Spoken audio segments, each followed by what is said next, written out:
Hello guys and welcome back to Shikha classes. इस video में जो इंग्लिश लिटरेचर का टॉपिक हम डिस्कस करेंगे दैट इज ह्यूब्रिस।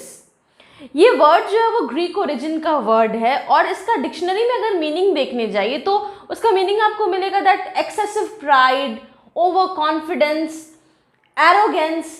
तो ये सारी चीज़ें इसकी मीनिंग है। मतलब क्या कि ह्यूब्रिस एक ऐसा वर्ड है जिसका मतलब होता है कि बहुत ज़्यादा घमंड होना, या फिर इसका एक और जो एक्सेप्शनल एक मीनिंग है जो ग्रीक वर्ड से रिलेटेड जो मीनिंग है वो क्या है कि इतना खुद में कॉन्फिडेंस हो जाना, खुद पर इतना घमंड हो जाना कि खुद को भगवान के जैसा समझ लेना, और जो भगवान के इशारे होते हैं, भगवान ने जो हमारे लिए रूल्स एंड रेगुलेशंस बनाते हैं उसको डिफाई कर देना लगना, खुद को भगवान मान लेना। प्राइड और ह्यूब्रिस में क्या डिफरेंस है कि प्राइड एक हद तक होता है, हाँ खुद पे थोड़ा कॉन्फिडेंस ज़्यादा हो सकता है लेकिन वो एक लिमिट तक होता है। ह्यूब्रिस जो है वो बहुत ज़्यादा प्राइड हो जाना, खुद पर बहुत ज़्यादा घमंड करने लगना कि खुद को भगवान ही समझ लेना। ये डिफरेंस होता है प्राइड और ह्यूब्रिस के बीच में। लिटरेचर में ह्यूब्रिस वर्ड अगर यूज हुआ है तो वो किसी कैरेक्टर का एक ट्रेट है, किसी कैरेक्टर की एक क्वालिटी है, self confidence, over confidence in fact, जिसकी वजह से क्या होता है कि वो जो कैरेक्टर है, जो प्रोटोगोनिस्ट, जो हीरो है उस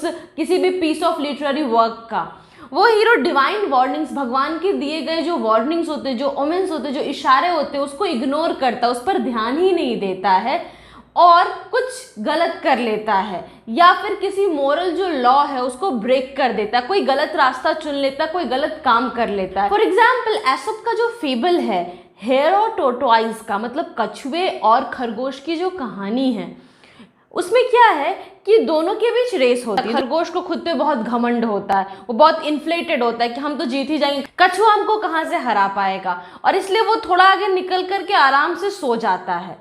और तब क्या होता है कि कछुआ आगे निकल जाता है क्योंकि वो स्लो तो रहता है पर स्टीडी रहता है, वो कॉन्टिन्यूअस रहता है, उसको खुद पे थोड़ा भी घमंड नहीं रहता है, तो वो आगे निकल जाता है और रेस जीत भी जाता है। तब जाकर के खरगोश को खुद बहुत बेइज्जती लगती है कि वो एक कछुए से रेस हार गया। लेकिन क्या है कि इस छोटी सी स्टोरी है पर इसमें क्या है कि एक जो क्वालिटी है ह्यूब्रिस, यही क्वालिटी है, खुद पर बहुत घमंड करना, जिसकी वजह से कोई चीज़ में हार जाना या डाउनफॉल हो जाना। एक मॉडर्न ज़माने के हिसाब से अगर समझे normal day to day life में कि ह्यूब्रिस किस क्वालिटी, किस ट्रेट को रिप्रेजेंट करता है, तो जैसे मान लीजिए इलेक्शंस है, एक पॉलिटिशियन है जिसको खुद पर बड़ा कॉन्फिडेंस है कि अरे पब्लिक तो मुझे ही वोट देगी, मुझे ही इलेक्शन में जीतना है, और इस वजह से उसने बहुत ज़्यादा लोगों के बीच प्रचार नहीं किया, बहुत कैंपेन नहीं किया, बहुत काम नहीं किया।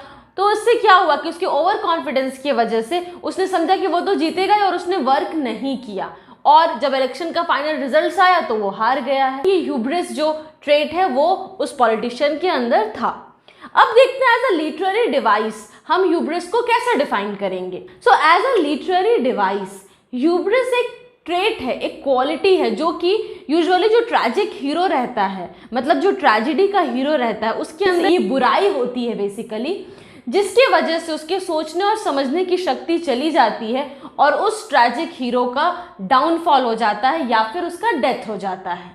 बहुत सारे प्लेज में ये ह्यूब्रिस जो ट्रेट है यही हमाटिया बन जाता है, यानी कि कैरेक्टर का ट्रैजिक फ्लॉ बन जाता है, जिसके वजह से उसका डाउनफॉल होता है। एक बहुत ही वंडरफुल एग्जाम्पल है ह्यूब्रिस का ओडिपस, एक प्ले है जो सोफोक्लिस ने लिखा था 429 BC में। प्ले में क्या है कि ओडिपस को भगवान भविष्यवाणी करके उसको बताते हैं कि वो एक दिन अपने पिता को मारेगा, he will kill his father and he will marry his mother, लेकिन वो इसको डिफाई करता, वो इस बात को मानता ही नहीं और अपने फेट से लड़ने की कोशिश में वो सचमुच एक बूढ़े इंसान को मार देता है जो कि एक्चुअली उसका फादर रहता है। और बाद में चल के कुछ ऐसे सर्कमस्टांसेस होते हैं जिसमें कि वो थीव्स की रानी से शादी करता है और बाद में उसे पता चलता है कि वो जिससे शादी किया थीव्स की महारानी से, वो एक्चुअली में इसकी माँ है। तो दोनों ही जो प्रोफेसी रहती है, भगवान ने जो भविष्यवाणी की होती है कि अपने पिता को मारेगा और अपनी माँ से शादी करेगा, वो दोनों ही सच होता है। लेकिन ये उस बात को मानना नहीं चाहता था, ये खुद में बहुत उसको घमंड था कि हम अपनी किस्मत से जीत जाएंगे और हम भी भगवान के बराबर है। ओडिपस की यही जो कोशिश है कि वो गॉड को डिफाई करता है, उनको नहीं मानता है,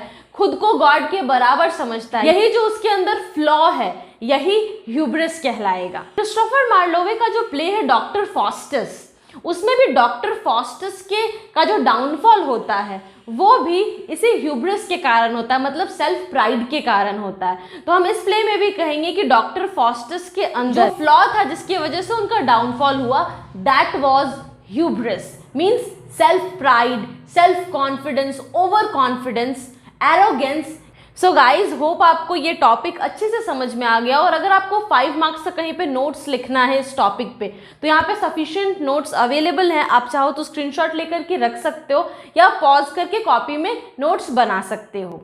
सी you in the next video with some new topics. Till then keep smiling, have wonderful days. और अगर आपको कोई डाउट्स रह गए हो, feel free to mention it in the comment box below, या फिर आप मुझे फेसबुक पेज पर मैसेज भी कर सकते हो जिसका लिंक मैंने डिस्क्रिप्शन में दिया हुआ है।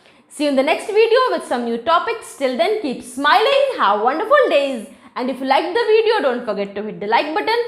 Share this video with your friends. और अगर आपने सब्सक्राइब नहीं किया है तो सब्सक्राइब कीजिए, बगल के बेल आइकन को प्रेस कीजिए ताकि जैसे ही मैं नया वीडियो डालूं आपको नोटिफिकेशन मिल जाए।